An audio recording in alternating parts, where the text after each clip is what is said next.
할렐루야. 예수님 이름으로 하나님 말씀 함께 나누도록 하겠습니다. 오늘은 사무엘상 11장 찾아 읽겠습니다. 사무엘상 11장입니다.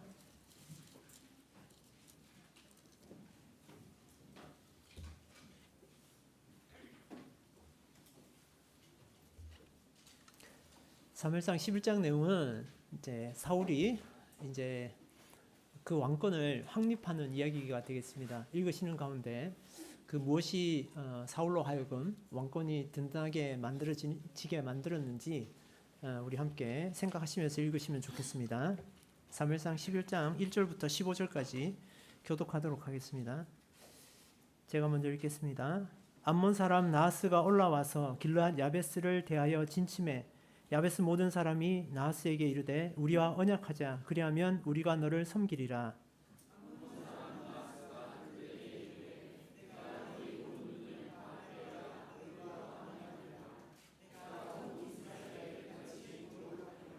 야베스 장로들이 이르되 우리에게 일의 유예를 주어 우리로 이스라엘 온 지경에 사자를 보내게 하라.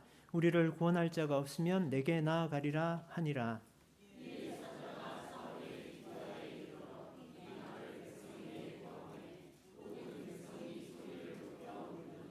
마침 사울이 밭에서 소를 몰고 오다가 가로되 백성이 무슨 일로 오느냐. 그들이 야베스 사람의 말로 고하니라.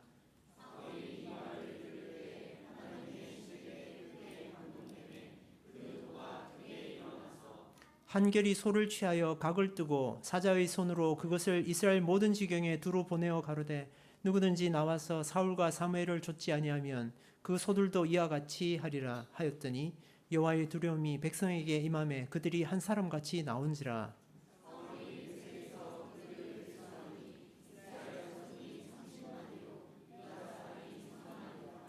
무리가 온 사자들에게 이르되 너희는 길르앗 야베스 사람에게 이같이 이르기를 내일 해가 더울 때에 너희가 구원을 얻으리라 하라. 사자들이 돌아가서 야베스 사람들에게 고하매 그들이 기뻐하니라.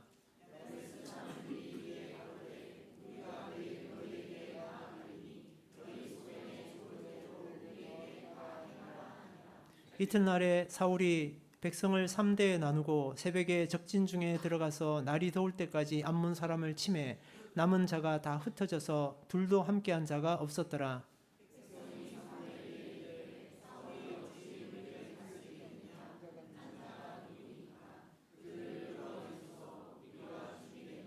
사울이 가로되 이날에는 사람을 죽이지 못하리니 여호와께서 오늘날 이스라엘 중에 구원을 베푸셨음이니라.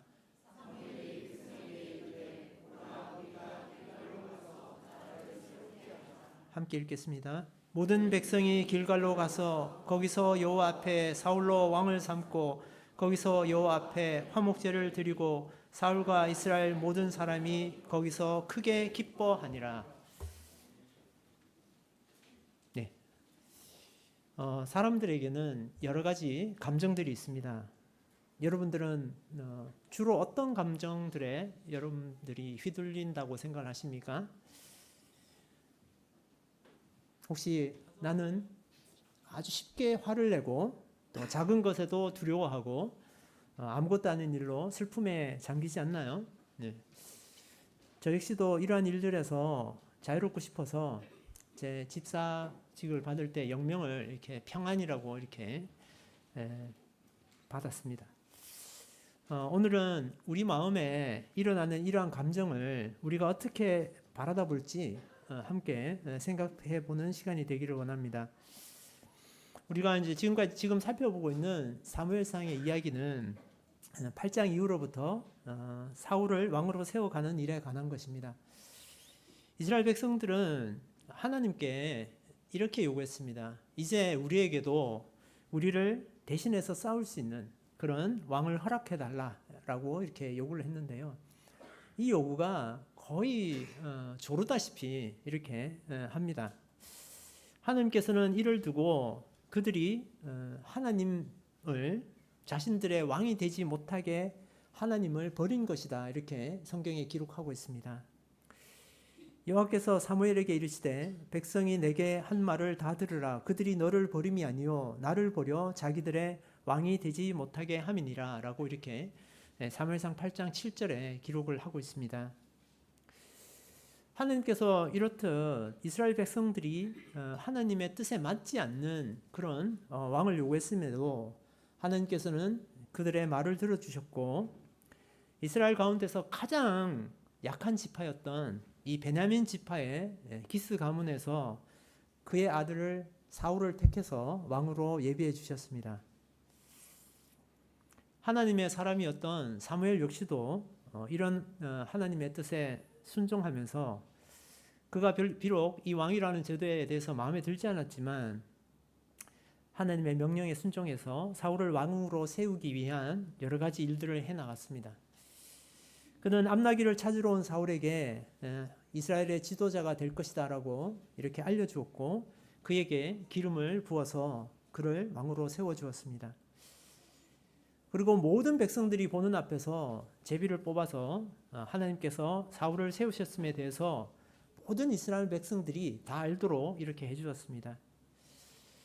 이렇게 하나님께서 사울을 왕으로 세우시고 또 사무엘이 이것을 실행을 해 나가면서 사울은 왕으로 이렇게 기름 부음을 받았지만, 이스라엘에서는 웬일인지 이 사울이 이스라엘의 왕이 된 것과 관련된 어떤 일도 일어나지 않았습니다. 정작 왕을 요구했던 사람들은 사울이 왕이라는 사실을 전혀 모르는 채 살아가는 듯 합니다. 그렇게 살아가는 것 같고, 또 왕으로 세움을 입은 사울 또한 전혀 왕다운 삶을 살고 있지 않았습니다. 그는 암몬이 쳐들어왔을 때 소나 몰고 있었던 것을 성경이 기록하고 있습니다. 왕이 소나 몰고 있다라는 게 참 조금은 아이러니하지 않습니까? 이렇게 자신들은 왕을 세워달라고 했던 이스라엘 백성들은 왕을 세워가는 일에서 정작 요구만 했지, 그들은 왕을 세우는 이 일에 아무것도 하지 않았고, 사울도 그가 지도자로 세움을 받았다는 것에 대해서 그 삶 가운데 전혀 인식하지 않고 있을 때 오로지 한 분만이 일을 하고 계십니다. 이스라엘 백성들과 사울과는 달리 오로지 하나님께서 이 불의한 이스라엘 백성들을 위해서 그분이 하셔야 될 일을 이렇게 묵묵히 해나가고 계신 것을 우리가 보게 됩니다. 이스라엘 백성이 하나님을 버리면서까지 왕을 요구했지만 하나님께서는 그것을 받아주시고 이스라엘 나라를 새롭게 하기 위하여 그분의 일을 해나가셨습니다. 그런데 오늘 하나님께서 일하는 방식이 참 사무엘상 11장에서는 우리가 좀 이렇게 특별하게 느껴지는 부분이 있습니다. 그것이 무엇이냐면 바로 사람의 감정을 통해서 하나님께서 이 일을 하고 계신다는 것입니다.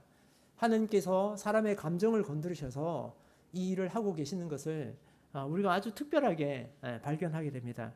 우리 하나님께서 어떤 일을 하셨는지 함께 살펴보도록 하겠습니다.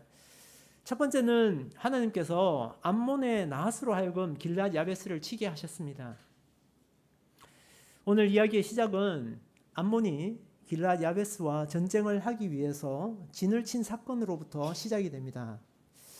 여기서 암몬 족속은 아브라함의 조카였던 롯이 소돔과 고모라가 멸망한 사건 이후에 그의 둘째 딸과 부적절한 관계에 의해서 낳은 자손이 바로 암몬입니다. 그런데 이 암몬 족속의 지도자인 나하스가 요단의 동편에 위치한 우리가 이제 요섯을 살펴볼 때 요단의 동편에 르벤 지파, 갓 지파 그리고 므낫세의 반 지파가 동편에 딱 자리를 잡은 것을 우리가 알고 있습니다. 그 중에서 므낫세 반 지파에 속했던 길앗 야베스라고 하는 땅을 쳐들어온 사건입니다. 그러자 길앗 야베스 사람들이 이제 겁이 나서 그 암몬 지도자 나하스에게 화친의 언약을 요청하게 됩니다. 그래서 화친의 언약을 맺어주면 우리가 암몬을 섬기겠다라고 이렇게 이야기를 합니다.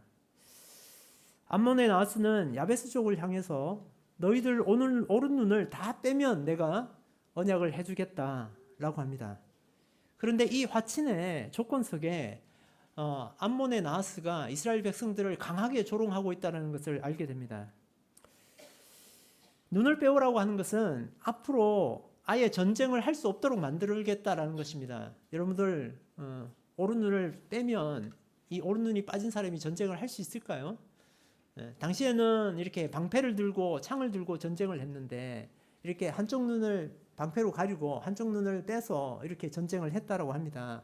그런데 그 보아야 되는 눈을 빼버리면 전쟁을 할 수 있을까요? 아예 전쟁을 못하게 만들어 버리겠다라는 것이죠. 그리고 또 이 암몬의 나하스가 한 말 가운데 2절에 보면 길르앗 야베스뿐만 아니라 모든 이스라엘에게 이같이 하겠다라고 으름장을 놓았던 것입니다. 그러니까 길르앗 야베스의 눈만 빼겠다는 것이 아니라 이스라엘 모든 족속의 오른 눈을 빼버리겠다라는 조건이었습니다. 그러자 야베스 족속은 7일의 말미를 달라고 합니다. 이게 참 좀 이상한 얘기지 않습니까? 그런데 암몬의 나하스가 오케이 7일의 말미를 주겠다라고 합니다. 이것도 참 암몬의 나하스가 이스라엘 백성들을 참 이렇게 아무렇지도 않게 이렇게 대하고 있구나라는 생각을 하게 됩니다. 그리고 야베스족은 7일의 말미를 달라고 하고 이제 사울이 있었던 기브아로 찾아갑니다. 우리는 야베스족이 기브아를 향해서 나아간 이 오늘의 사건을 좀 더 잘 이해하기 위해서는 사사기 말미에 나왔던 아주 유명한 사건이죠. 레위인의 첩사건을 우리가 알고 있어야 됩니다. 사사기 당시에 이스라엘의 종교적 지도자 역할을 담당해야 했던 사람들이 바로 레위인입니다. 그런데 그 레위인 중에 한 사람이 레위인임에도 불구하고 첩을 두고 있었습니다. 근데 이 첩이라고 하는 이 여인이 음행을 한 것으로 이렇게 기록이 되어 있습니다. 이렇게 부적절한 행동을 하고 친정으로 도피를 하게 됩니다. 그러자 이 레위인이 그 장인을 찾아가서 첩을 데려오게 되죠. 첩을 데려오는 길에 베냐민 지파의, 그러니까 오늘 제가 설명드렸던 기브아, 그러니까 사울의 고향입니다. 기브아의 집에서 어떤 노인의 집에 머물렀는데 불량한 사람들이 찾아와서 그 레위인을 내어달라고 합니다. 그러니까 그 레위인과 성적으로 부적절한 관계를 맺고 싶으니까 그 사람을 내어달라고 이렇게 요청을 하죠. 그때 이 레위인이 누구를 내어주냐 하면 자신의 첩을 내어주게 됩니다. 그러자 이 첩이 이 불량배들로부터 아주 또 부적절한 그런 피해를 입게 되고 문지방이 엎드려져서 아침에 죽은 채로 이렇게 발견이 되게 됩니다. 이에 격분한 레위인이 이를 알리기 위해서 이 여인의 사체를 12덩이로 나누어서 이스라엘 모든 지파에게 보내게 됩니다. 그러자 베냐민 지파와 아까 기브아 땅에 있던 베냐민 지파와 이스라엘의 나머지 지파 간에 전쟁이 일어나게 되죠. 이 전쟁을 통해서 베냐민 지파가 600명을 남기고 모두가 다 죽게 됩니다. 이스라엘 사람들은 이때 결심을 하게 되죠. 베냐민 지파와는 아예 결혼을 하지 않겠다 라고 미스바에서 맹세를 하게 됩니다.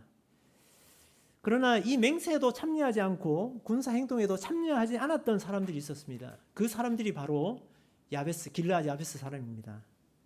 그리고 이스라엘 백성들은 자신들과 함께하지 않았던 이 길르앗 야베스족을 쳐서 남자들을 다 죽이고 여자들 400명만 남게 됩니다. 그런데 그제서야 이스라엘 백성들이 돌이켜서 우리 가운데 있는 한 지파가 이제 멸절되게 되었으니 이들을 구해줘야 되겠다라는 생각을 뒤늦게 하게 됩니다.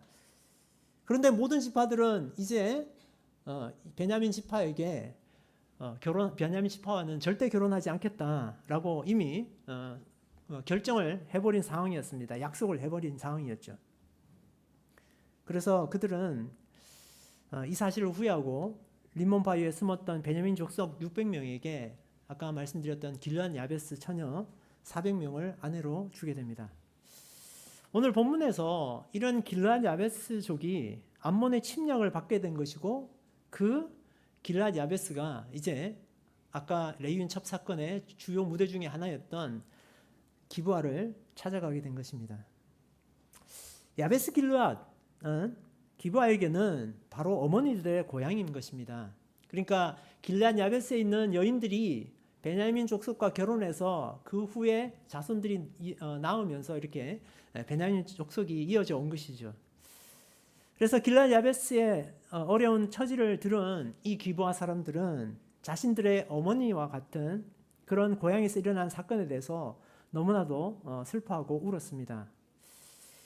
하나님께서는 사울을 왕으로 세우시기 위해서 이렇게 오랜 역사를 통해서 이렇게 미리 준비하시고 그분의 일을 이루어 나가시는 것을 우리가 볼 수 있습니다. 그래서 우리는 하나님께서 모든 일을 주관하시고 하나님께서 모든 일을 준비하심을 우리가 알 수 있습니다. 사도행전 2장 23절 말씀 찾아 읽어보겠습니다.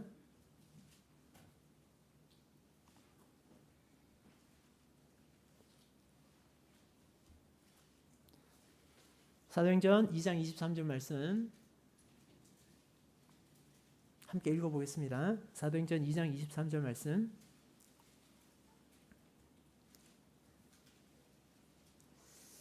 함께 읽어보겠습니다. 시작.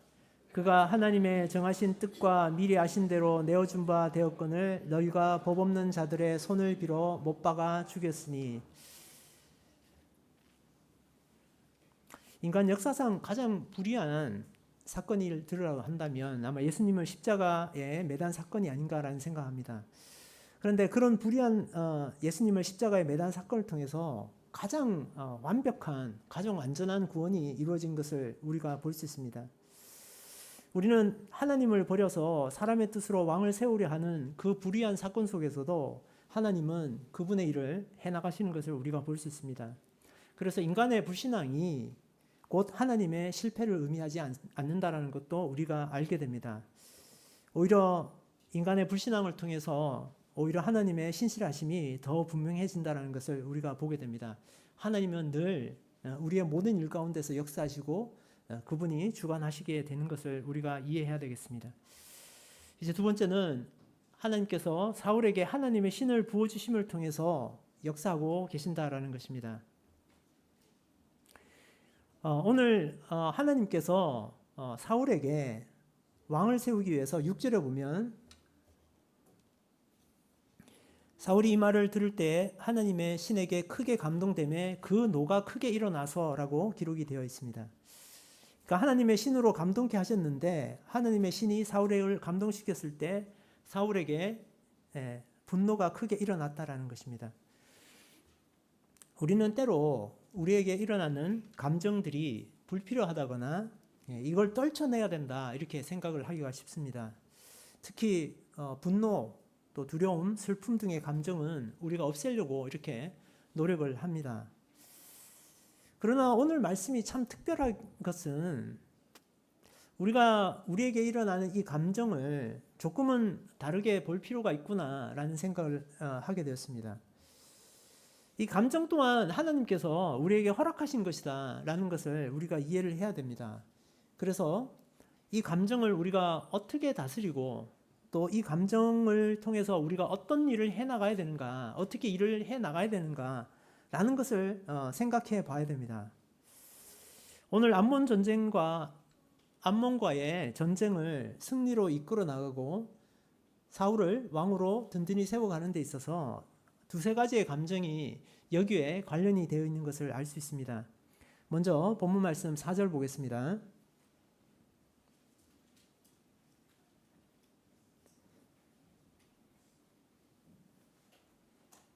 네, 4절 보겠습니다. 제가 읽겠습니다. 이에 사자가 사울의 기브아에 이르러 이 말을 백성에게 고하매 모든 백성이 소리를 높여 울더니 여기에 길라 야베스가 침략당한 데 대한 기브아 사람들의 슬픔이 있습니다. 다음은 아까 읽었던 말씀처럼 사울의 분노가 있습니다. 6절에 보면 사울이 이 말을 들을 때 하나님의 신에게 크게 감동되매 그 노가 크게 일어나서 라고 기록이 되어 있습니다. 이제 마지막으로 이스라엘 백성들의 두려움이 있습니다. 7절 말씀 7절 말씀 제가 읽어드리겠습니다.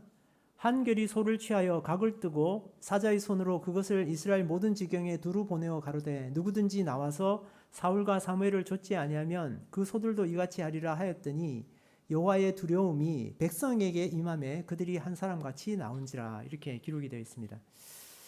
우리는 흔히 슬픔 그리고 분노, 두려움 같은 감정들은 부정적인 것이고 좋지 못한 것이다라고 생각하기가 쉽습니다. 그런데 우리는 이런 감정들조차도 때로는 하나님께서 우리에게 허락하시는 것이다라는 것을 깨달아야 됩니다.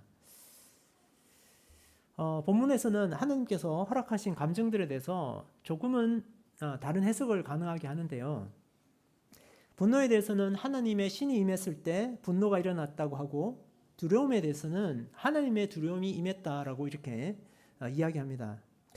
하나님의 신을 통해서 임하게 된 분노는 무엇이고, 또 하나님의 두려움은 어떤 감정일까요? 우리는 이로부터 우리의 감정들이 잘 다스려져야 되고 하나님 앞에서 선하게 쓰임을 받아야 된다라는 것을 우리가 알게 됩니다. 어떤 사람은 화를 잘 내고 어떤 사람은 분노가 잘 일어나는가 하면 어떤 사람은 쉽게 슬퍼집니다. 그런데 애석하게도 제가 그런 것을 느낄 때가 많은데요.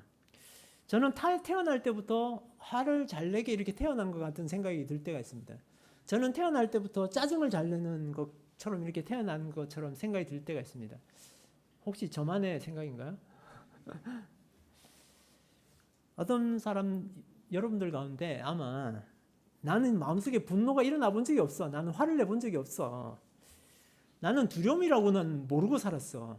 네. 이런 사람은 없을 것 같습니다. 분노가 우리 마음 가운데 일어나는 것과 분을 내는 것은 다른 일일 수 있다라는 것이죠. 그래서 분노를 어떻게 드러내는가가 중요한 것입니다. 모세는 분냄을 통해서 하나님의 거룩함을 드러내지 못하고 이로 인해서 가나안에 들어가지 못했습니다. 요나는 요나서 4장 기록에 보면 화가 나서 정말 죽을 지경이라고 이렇게 고백을 했습니다.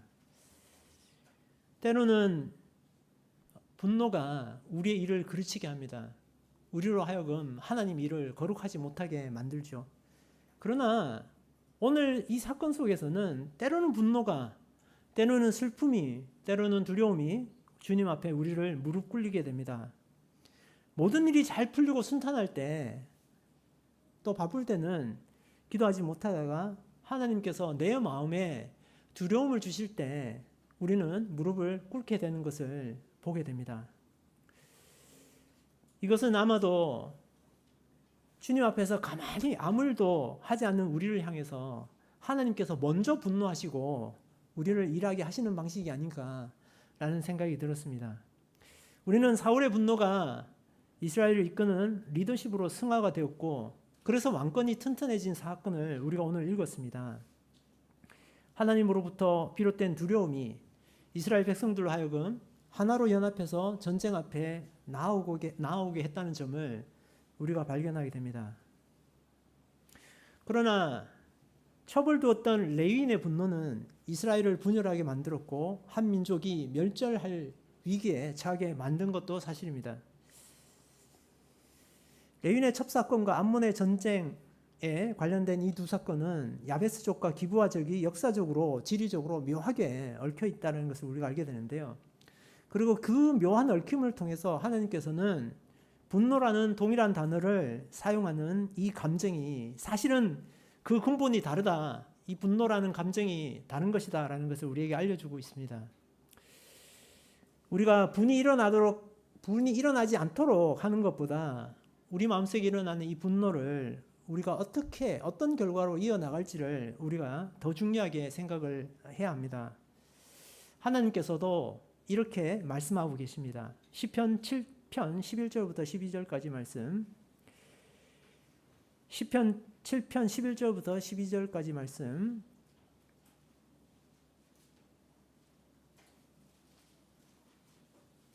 제가 읽겠습니다.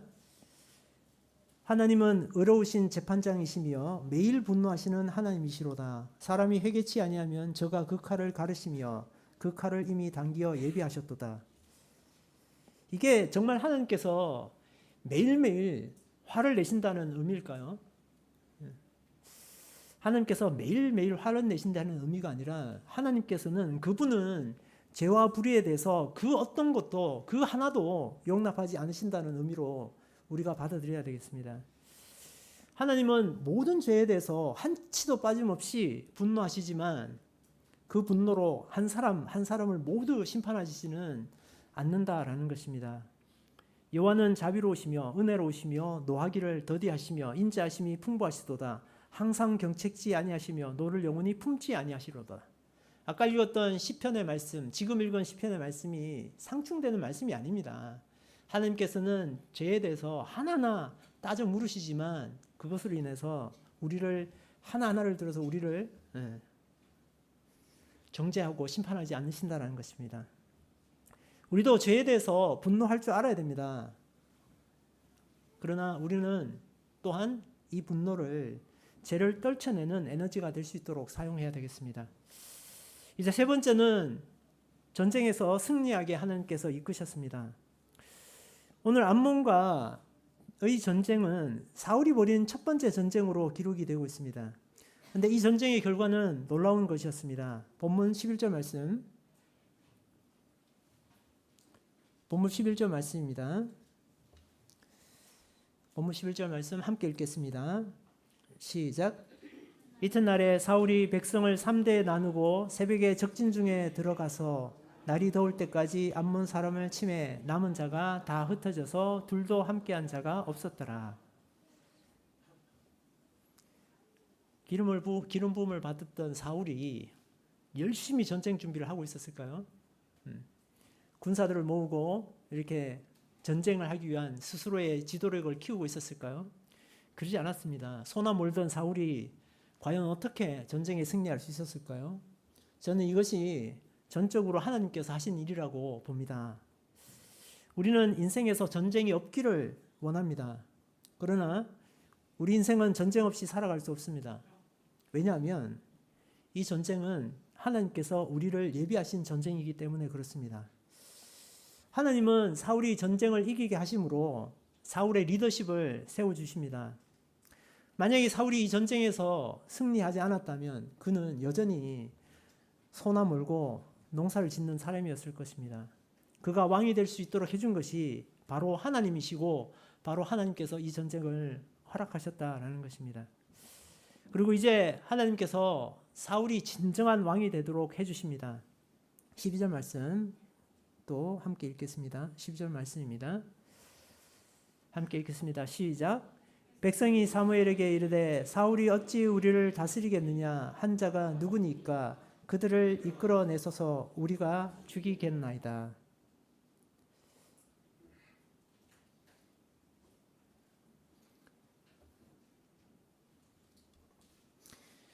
10장 마지막 절에 보면 이렇게 기록이 되어 있습니다.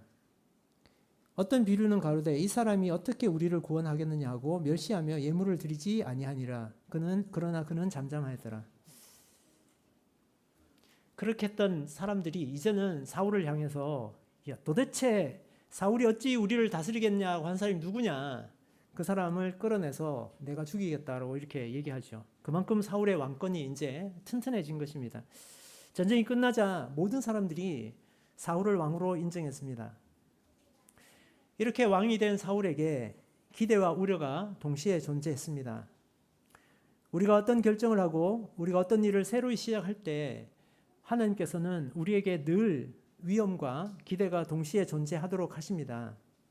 그리고 하나님께서는 우리를 향한 기대를 우리를 향한 우려보다 더 크게 하시는 것 같습니다. 그래서 우리는 하나님께서는 우리가 진정한 하나님의 자녀가 되기를 원하시는 것입니다. 사실 우리는 사울은 후에 좋은 왕이 되지 못한 것을 우리가 알고 있습니다. 그러나 하나님께서 사울이 그런 왕이 되기를, 그런 선하지 못한 왕이 되기를 하나님께서 정말 원하셔서 그렇게 만들어 가신 것은 아니다라는 것을 우리가 알아야 됩니다.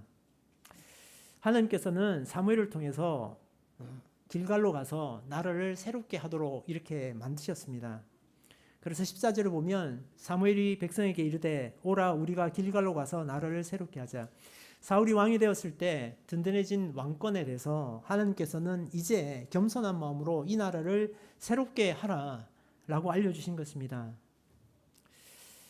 하나님께서 이렇게 사울이 전쟁에서 이기게 하시고 사울이 진정한 왕으로 세워지게 하셨을 때 사무엘을 통해서 말씀하신 것처럼 하나님께서 통치하셨던 그 나라가 정말로 새롭게 이렇게 세워져 갔다면 아마도 사울은 실패한 왕으로 기록되지 않았을 것입니다.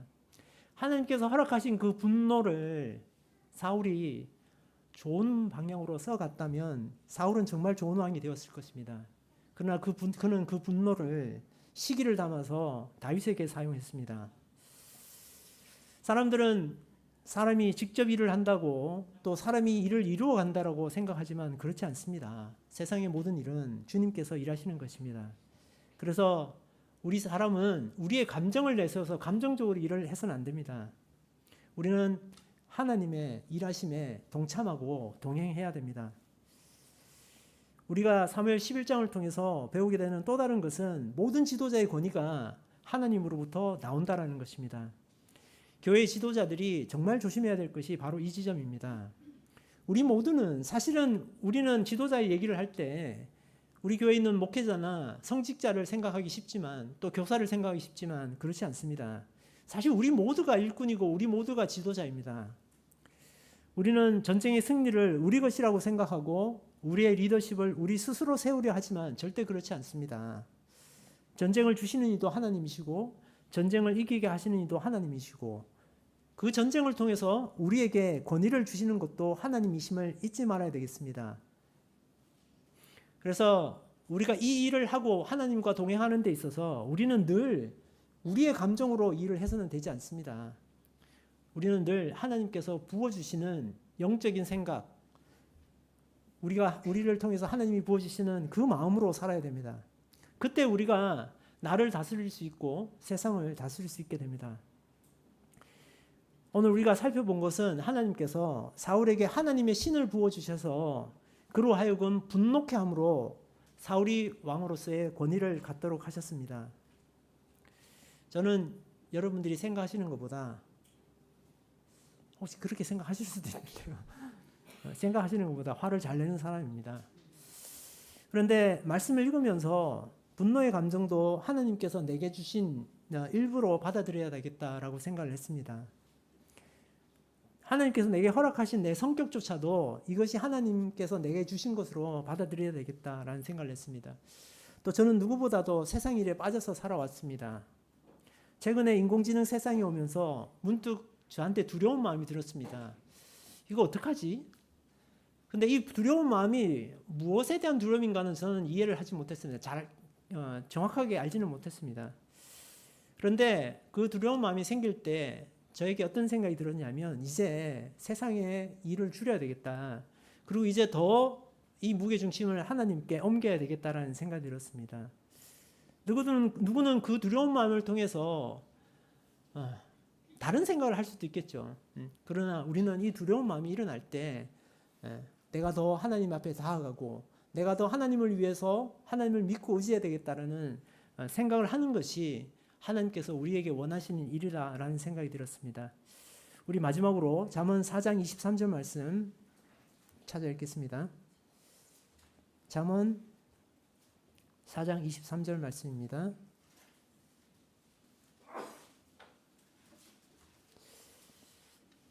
잠언 4장 23절 말씀 소리를 맞춰서 읽겠습니다.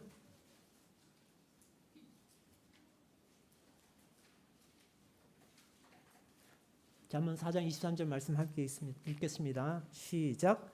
무릇 지킬 만한 것보다 더욱 내 마음을 지키라. 생명의 군원이 이에서 남이니라. 하나님께서 사람을 만드실 때 이 감정도 하나님께서 사람에게 만들어 주시고 우리에게 부어 주신 것이다 라는 것입니다.